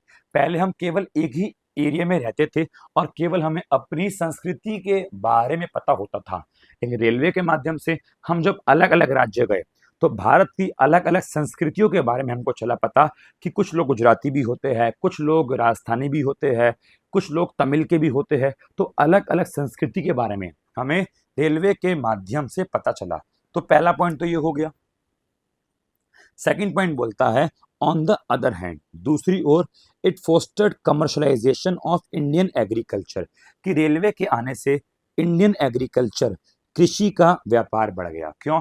बिकॉज अब रेलवे के आने से दूर दूर से भी कच्चा माल, दूर दूर के गांव से भी कच्चा माल लाया जा रहा था और उसको इंग्लैंड भेजा जा रहा था। पहले दूर के गांव से कच्चा माल इंग्लैंड तक भेज पाना संभव नहीं था, क्योंकि दूर के गांव से हम बंदरगाह तक कच्चा माल बैलगाड़ी के माध्यम नहीं ला पाएंगे। लेकिन जब से रेलवे आया तो उस गांव में रेलवे स्टेशन बना, अब गांव से रेलवे स्टेशन तक कच्चा माल चढ़ेगा और वो कच्चा माल रेलवे के माध्यम से बंदरगाह तक पहुंचेगा और इंग्लैंड भेजा जाएगा। तो अंग्रेजों का एग्रीकल्चर का जो व्यापार था वो काफी ज्यादा बढ़ गया, जिससे कि इंडिया की आत्मनिर्भरता को बुरा इम्पैक्ट पड़ा। पहले इंडिया खाने के मामले में क्या था, सेल्फ सफिशिएंट था, आत्मनिर्भर था। इसका मतलब हम खाने के लिए पहले किसी पर डिपेंड नहीं थे, हमारे देश में अच्छा खासा अनाज उगता था। लेकिन जब से रेलवे आया तो अब दूर दूर के गांव में भी कैश क्रॉप उगाई जा रही थी, दूर दूर के गांव में भी अब फूड क्रॉप का प्रोडक्शन काफी कम कर दिया गया था, जिसकी वजह से अब हमारी सेल्फ सफिशिएंसी पर प्रभाव पड़ा। अब हमें खाने की समस्या होती थी, अब भारत में भूखमरी या अकाल की समस्या, फूड शॉर्टेज की समस्या देखने को मिलती थी। आगे बोलता है the volume of the volume of India's export undoubtedly expand. ये तो आपको पता है इंडिया का एक्सपोर्ट तो बड़ा था, हमारा एक्सपोर्ट सरप्लस होता था, हमारा एक्सपोर्ट था ज्यादा। लेकिन आपको यह बात भी पता है कि उस एक्सपोर्ट सरप्लस का जो बेनिफिट था वो हम लोगों को रेयरली, मतलब ना के बराबर, ये मान लो उस एक्सपोर्ट सरप्लस का जो बेनिफिट था हम इंडियंस को मिला ही नहीं। क्यों? बिकॉज आपको पता है उस एक्सपोर्ट सरप्लस को अंग्रेज अपने लिए, युद्ध के लिए, ऑफिस वाले खर्चों के लिए या सर्विसेज को इंपोर्ट करने के लिए करते थे। आगे बोलता है the social benefit which the Indian people gained owing to introduction of railways were thus outweighed by the country's huge economic loss। ये बोलता है कि रेलवे के आने से लोग मानते हैं कि रेलवे के आने से इंडिया को गेन हुआ, फायदा हुआ, लेकिन ये जो फायदा था ये काफी कम था। एक minute, sorry, the social benefit which the Indian people gain owing to introduction of railways were thus outweighed by the country's huge economic loss। उल्टा बोलता है कि रेलवे जब आया तो रेलवे के आने से हमको बेनिफिट बहुत मिला, हमारा जो भी इकोनॉमिक लॉस हुआ था जो भी इकोनॉमिक लॉस हुआ था, आउटवेट का मतलब होता है ज्यादा होना। तो रेलवे के आने से इंडिया के लोगों को बेनिफिट ज्यादा मिले, हमें जो भी लॉस हुआ हमने वो झेल लिया, लेकिन उससे ज्यादा हम रेलवे से बेनिफिट उठा ले गए, उससे ज्यादा हमें रेलवे से फायदा मिल गया।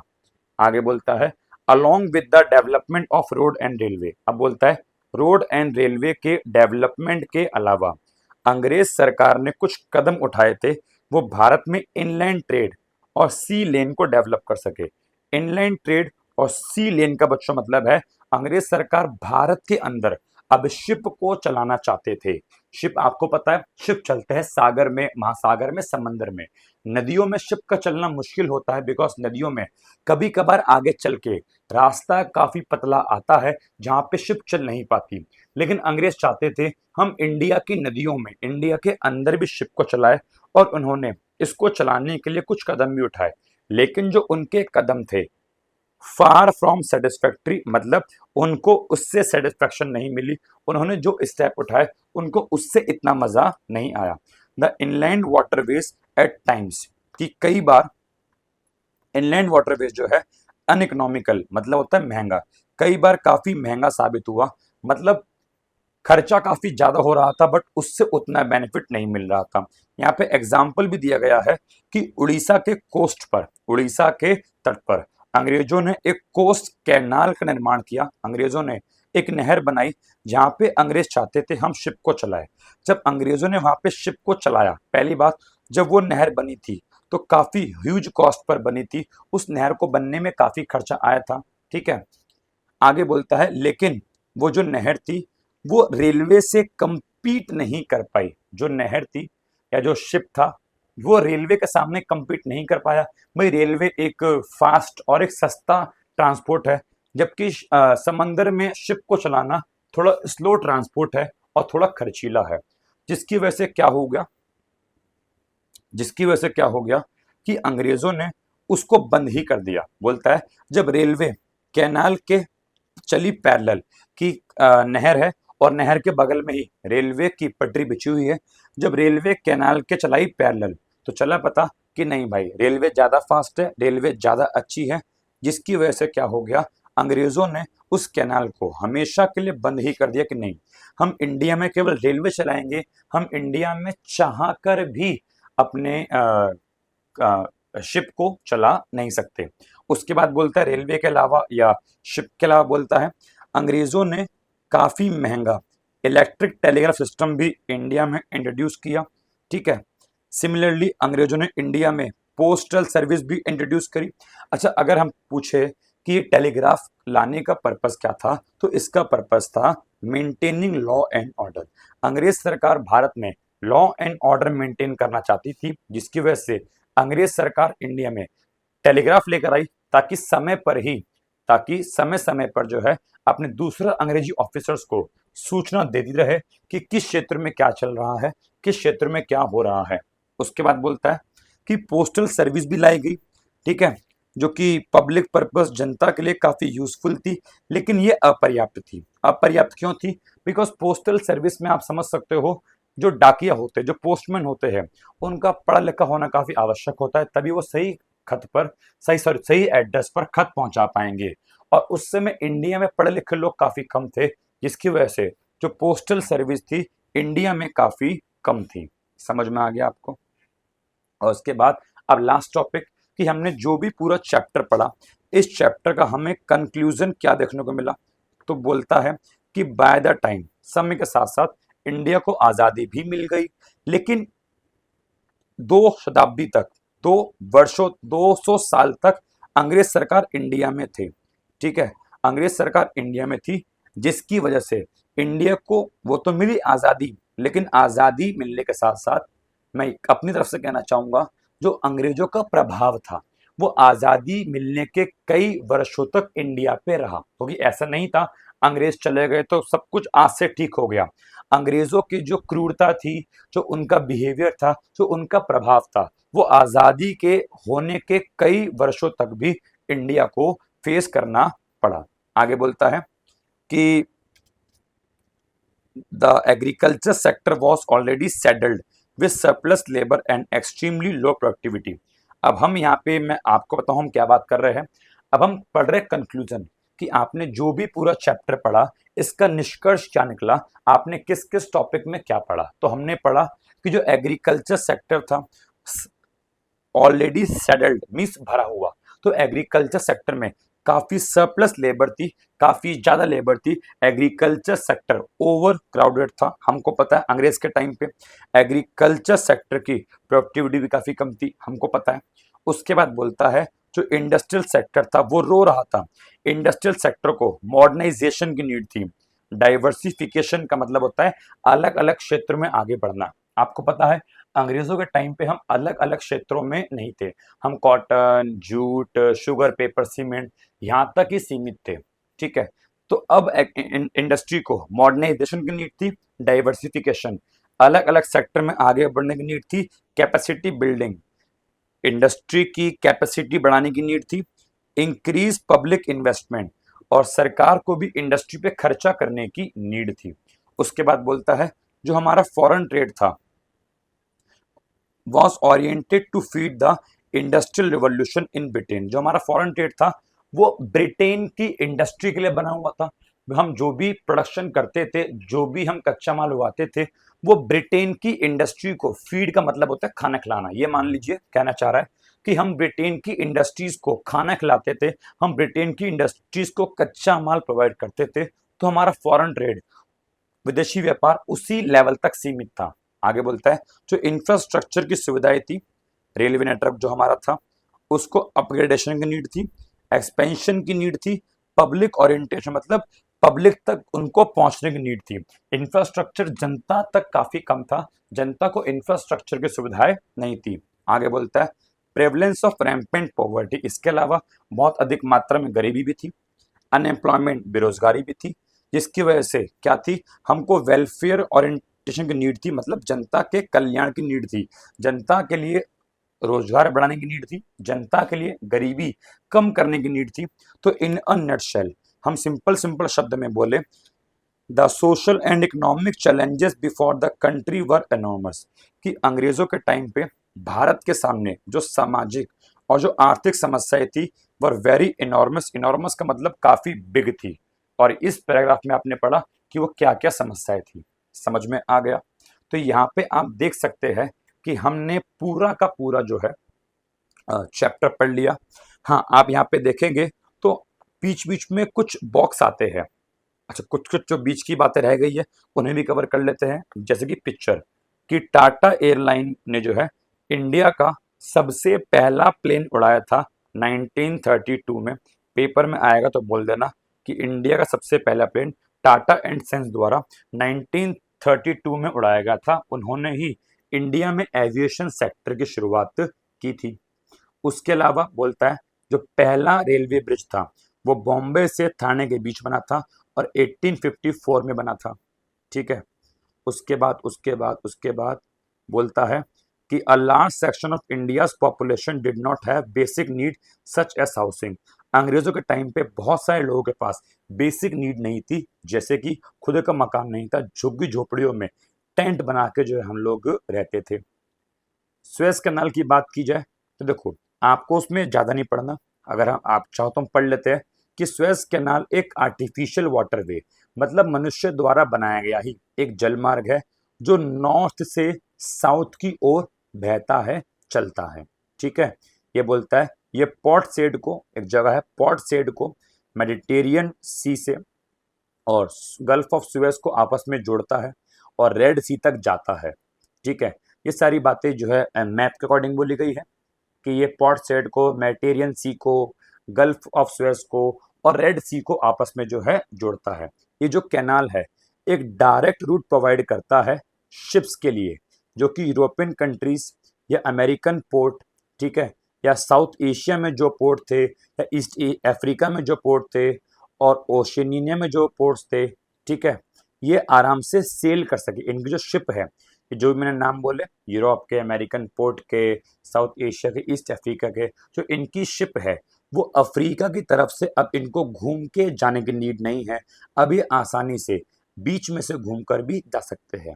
आगे बोलता है स्ट्रेटेजिकली एंड इकोनॉमिकली ये बहुत ही ज़्यादा वर्ल्ड में बहुत ही ज़्यादा इंपॉर्टेंट वाटरवे है, जलमार्ग है। 1869 में ओपन हुआ था और इसके ओपन होने से ट्रांसपोर्टेशन की जो कॉस्ट थी वो काफ़ी कम हो गई थी और अंग्रेज़ों का इंडियन मार्केट में अब पहुंच काफ़ी आसान हो गई थी। अब अंग्रेज जल्द से जल्द इंडियन मार्केट में आके अपनी वस्तुएं जो है वो बेचते थे। तो हमने बॉक्स 1.3 पढ़ लिया। उसके बाद और कौन सा बॉक्स है, और कौन सा बॉक्स है, ये रहा बॉक्स 1.2। हालांकि इतना पढ़ने की नीड नहीं है, बट पढ़ लेते हैं। Agriculture during pre British period, कि अंग्रेजों से पहले एग्रीकल्चर कैसा था। तो एक फ्रेंच ट्रैवलर था जिसका नाम बर्नियर था, जो कि 17th सेंचुरी में डिस्क्राइब करता है बंगाल को अपने शब्दों में। क्या बोलता है? The knowledge I have acquired of Bengal in 2 visit, कि मैं 2 बार इंडिया में आया, बंगाल में आया, और मैंने क्या प्राप्त किया कि जो बंगाल है वो इजिप्ट से भी काफ़ी रिचर है, काफ़ी ज़्यादा अमीर है। हमारा एक्सपोर्ट काफ़ी ज़्यादा है, कॉटन का, सिल्क का, राइस का, शुगर का, बटर का, हम काफ़ी एक्सपोर्ट करते हैं। ठीक है, हमारे खुद की कंजम्पशन के लिए भी वस्तुएं काफ़ी ज़्यादा है। हम वीट का, वेजिटेबल का, ग्रेन का, फाउल का, डक का और गीस वगैरह का हम जो है खुद कंजम्पशन करते हैं। उसके बाद हमारे पास बहुत बड़े पैमाने पे पिग्स के जो हर्ड्स, मतलब झुंड होता है, पिग्स के झुंड है। ठीक है, बकरियों के और शीप के जो झुंड है, मतलब बहुत अधिक मात्रा में पिग्स है, शीप है, गॉट्स है इंडिया में। आगे बोलता है यहाँ पे आपको हर प्रकार की फिश देखने को मिलेगी। आप बोलता है राजमहल से अगर हम देखेंगे इंडिया को, तो राजमहल से टू द सी, समंदर तक, राजमहल से समंदर तक हम जब जाएंगे तो बीच में बहुत सारी नहरें देखने को मिलेगी। ठीक है, बहुत सारी हमको जो है कैनल्स देखने को मिलेगी इरिगेशन के लिए। बहुत कट इन द बायगोन एजेस ऑफ फ्रॉम गंगा, कि गंगा से बहुत सारी नहरें काट काट के बनाई गई है, जो कि किसानों के लिए, इरिगेशन के लिए काफ़ी ज़्यादा इम्पॉर्टेंट हो जाती है। तो एग्रीकल्चर के बारे में ये सारी बातें बोली गई है। हालांकि आपको इन बॉक्स को उतना डीपली पढ़ने की नीड नहीं है। और आगे ये एक बॉक्स और रहता है, फिर हमने सब कुछ कवर अप कर लिया होगा। ये बोलता है मुस्लिन। अब मुस्लिन क्या है? एक प्रकार का कॉटन का कपड़ा है जिसका ओरिजिन बंगाल में हुआ, पर्टिकुलरली बंगाल में कहाँ पे? ढाका। ठीक है, इंडिपेंडेंस से पहले इसको डक्का कहते थे। एक्चुअली इसका नाम ढाका ही था, अब अंग्रेज ढंग से तो बोल पाते नहीं है, तो वो उसको डैका जैका जैका बोलते थे, तो उसको डैका लग गए बोलने, बट इसका नाम एक्चुअल में ढाका ही था पहले भी और अब भी, क्योंकि अब क्या है, बांग्लादेश की राजधानी है, तो वहां पे ये मुस्लिम नाम का कॉटन टेक्सटाइल या कपड़ा काफी ज्यादा फेमस था। इसको हम डक्काई मुस्लिम भी बोलते थे, और इसने पूरे वर्ल्ड में काफी फेम प्राप्त किया। क्यों प्राप्त किया? बिकॉज काफी एक्विजिट टाइप, मतलब काफी सुंदर तरीके का ये टेक्सटाइल है, काफी सुंदर तरीके का, काफी शाइन वाला ये कपड़ा है। The finest variety of muslin.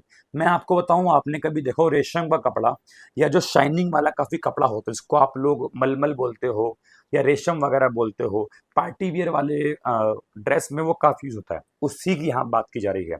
बोलता है जो मुस्लिन की, जो उस कपड़े की सबसे फाइनेस्ट वैरायटी है, उसको मलमल कहते हैं।